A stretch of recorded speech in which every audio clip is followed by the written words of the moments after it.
నిమిషప్రియ 1989 జనవరి 1వ తేదీన నిరుపేద కుటుంబంలో జన్మించింది. నిమిష తల్లి ఇళ్లలో పాచి పని చేసేది. నిమిష చిన్నప్పటి నుండి తన తల్లి కష్టం చూసి తట్టుకోలేకపోయేది. తాను బాగా చదువుకోవాలి అని, మంచి జాబ్ చేసి తన తల్లిని బాగా చూసుకోవాలని అనుకుంటూ ఉండేది. తన కుటుంబాన్ని ఒక కొలిక్కి తీసుకురావాలని ఎప్పుడూ కూడా అనుకుంటూ ఉండేది. ఎలాగైనా బాగా చదువుకోవాలి అని నిర్ణయించుకొని త్వరగా పూర్తి అయ్యే కోర్సు గురించి తెలుసుకుంటుంది. నర్సింగ్ కోర్సు అయితే త్వరగా పూర్తి అవుతుందని నర్సింగ్ లో జాయిన్ అవుతుంది. నర్సింగ్ కోర్సు పూర్తి చేసింది నిమిషప్రియ.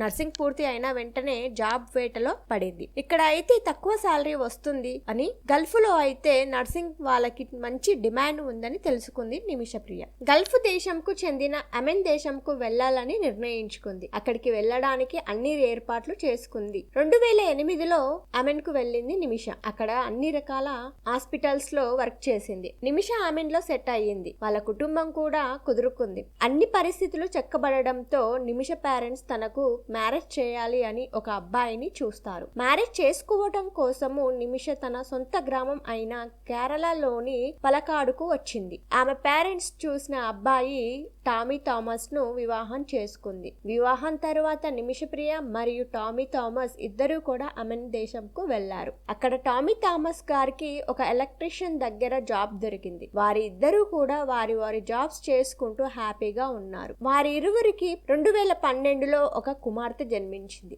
నిమిషప్రియ ఎన్ని రోజులు జాబ్ చేస్తాం, ఒక క్లినిక్ ని ఓపెన్ చేయాలి అని నిర్ణయించుకుంది. కానీ అమెన్ లో ఓన్లీ వాళ్ళ దేశ పౌరులకు మాత్రమే బిజినెస్ చేసే అవకాశం మరియు హక్కు ఉంటుంది.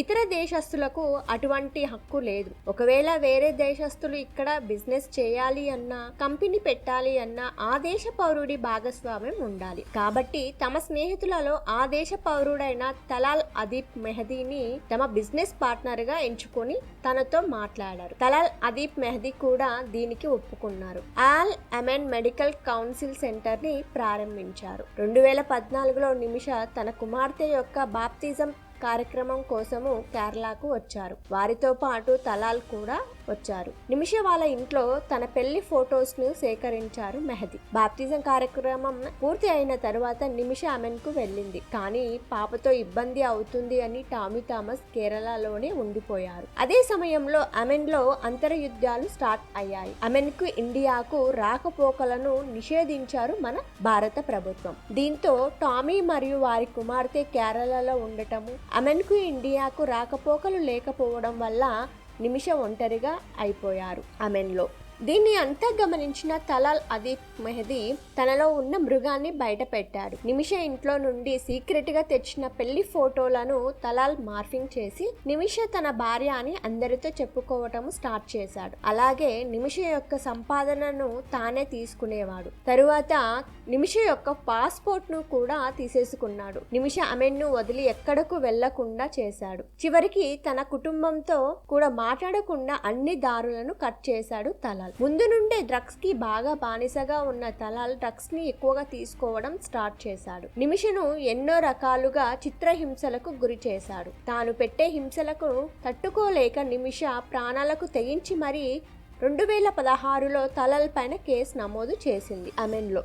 కానీ అక్కడి పోలీసులు నిమిష యొక్క ఫిర్యాదును పట్టించుకోలేదు. నిమిషనే తప్పుడు కేసు పెట్టింది అని తనని అరెస్టు చేసి 6 రోజుల పాటు జైల్లో ఉంచారు. ఈ సమయంలో ఏం చేయాలో దిక్కుతోచని నిమిష అక్కడ ఒక వ్యక్తిని సలహా కోరింది. తాను ఎలా బయటపడాలి అని సలహా అడిగింది. దీనితో ఎలాగైనా తన పాస్పోర్ట్ ని సేకరించి అమెన్ నుండి వెళ్ళిపో అని సలహా ఇచ్చారు ఆ సదరు వ్యక్తి. తలాల్ నిద్రలో ఉన్నప్పుడు పాస్పోర్ట్ తీసుకొని వెళ్ళిపోవాలి అని నిమిషప్రియ అనుకుంటుంది. తలాల్ను మత్తులో ఉంచడానికి తాను నర్స్ కాబట్టి ఒక మత్తి ఇంజెక్షన్ ఇస్తుంది. కానీ తలాల్ ఆల్రెడీ డ్రగ్స్ కు బానిస కాబట్టి అది ఏ మాత్రము పని చేయలేదు. దానితో నిమిష డోస్ పెంచి మళ్ళీ ఇచ్చింది. డోస్ ఎక్కువ అవ్వడంతో తలాల్ మరణించారు. దీంతో ఏం చేయాలో తెలియక తలాల్ మృతదేహాన్ని వాటర్ ట్యాంక్ లో వేసింది నిమిష. తరువాత పాస్పోర్ట్ తీసుకొని ఇండియాకు వెళ్ళడానికి రెడీ అయ్యింది. కానీ సరిహద్దుల్లో నిమిషప్రియను అరెస్ట్ చేశారు. ఈ కేసును విచారించిన అమెన్ కోర్టు 2018లో ఆమెకు ఉరి శిక్షను ఖరారు చేశారు. అమెన్ ట్రయల్ కోర్టు శిక్షను నిమిషప్రియ సుప్రీం కోర్టులో సవాల్ చేసింది. కానీ నిమిషప్రియకు లాయర్ను పెట్టుకునే ఆర్థిక స్తోమత లేదు కాబట్టి దానితో అమెన్ ట్రయల్ కోర్ట్ ఇచ్చిన తీర్పును 2023 సుప్రీంకోర్టు సమర్థించింది. 2024 డిసెంబర్ 31న అమెన్ దేశ అధ్యక్షుడు కూడా నిమిషప్రియకు మరణశిక్షను ఆమోదించే ఫైల్ పైన సంతకం చేశారు. దీనితో నిమిషకు తాను బయటపడే అన్ని దారులు కూడా మూసుకుపోయాయి.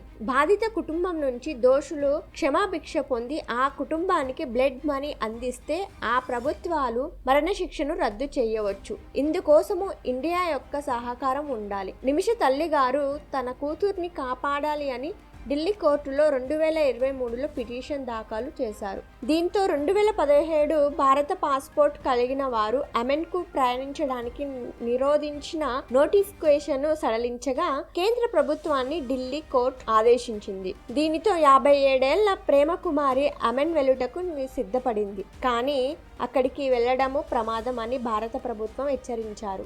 ఒకవేళ వెళ్ళిన తనకు ఏమైనా ప్రమాదం జరిగినా భారత ప్రభుత్వంకు ఎటువంటి బాధ్యత లేదు అని తన ఇష్ట ప్రకారమే వెళ్తున్నట్టు రాతపూర్వకంగా ఇవ్వాలన్నారు. ఆ తర్వాత అమెన్కు వెళ్ళింది ప్రేమకుమారి. జైల్లో ఉన్న తన కూతుర్ని చూసి బరువెక్కిన గుండెలతో కన్నీటి దారలతో నిలిచిపోయారు. ఎలాగైనా తన కూతుర్ని కాపాడుకోవాలి అని నిర్ణయించుకుంది. కేరళకు తిరిగి వచ్చింది. తన కూతుర్ని విడిపించాలి అంటే బ్లడ్ మనీ ఇవ్వాలి అని నిర్ణయించుకొని అక్కడ ఉన్న చర్చ్ మరియు వివిధ రకాలుగా మనీ కలెక్ట్ చేసింది ప్రేమకుమారి. కానీ ఆ మనీ ఏ మాత్రము సరిపోక చర్చలు ఆగిపోయాయి. వాళ్లకు ఎక్కువ సమయం లేదు. ఆ దేశ అధ్యక్షుడు నిమిష ఫైల్ పై సైన్ చేశారు కాబట్టి ఎక్కువ టైం లేదు. కనీసము నిమిష యొక్క కూతురి కోసం అయినా నిమిషను వదిలిపెట్టండి అని వాపోయారు. అమ్మాయి ఎప్పుడు వస్తుంది అనే ప్రశ్నకు మేము సమాధానం చెప్పలేకపోతున్నాము అని టామీ థామస్ వాపోయారు. నిమిషను కాపాడుకోవాలి అని అన్ని రకాల ప్రయత్నాలు చేస్తున్నాం అని ఎంతో వాపోయారు టామీ. నిమిష కోసం భారత ప్రభుత్వం కూడా ఎంతో ప్రయత్నిస్తుంది. ప్రాణాలను కూడా లెక్క చేయకుండా పోరాడే ప్రేమకుమారి శ్రమ ఫలిస్తుందా? నిమిష ఉరిశిక్ష నుండి తప్పించుకుంటుందా? మరలా ఇండియాకు వస్తుందా? తన కూతుర్ని కలుస్తుందా? గల్ఫ్ దేశాలలో జరిగే ఇటువంటి దారుణాల గురించి మీ అభిప్రాయం ఏంటి? ఈ విషయం పైన మీకు ఏమనిపిస్తుందో కామెంట్ ద్వారా నాకు తెలియజేయండి. నిమిషప్రియ సురక్షితంగా మన ఇండియాకు రావాలని మనస్ఫూర్తిగా కోరుకుంటున్నాను. ఇలాంటి వీడియోలు మరిన్ని కావాలి అంటే ఈ ఛానల్ని సబ్స్క్రైబ్ చేసుకోండి, లైక్ చేయండి, కామెంట్ చేయండి. నేను మీ శ్రేయభిలాషి సైనింగ్ ఆఫ్. By by.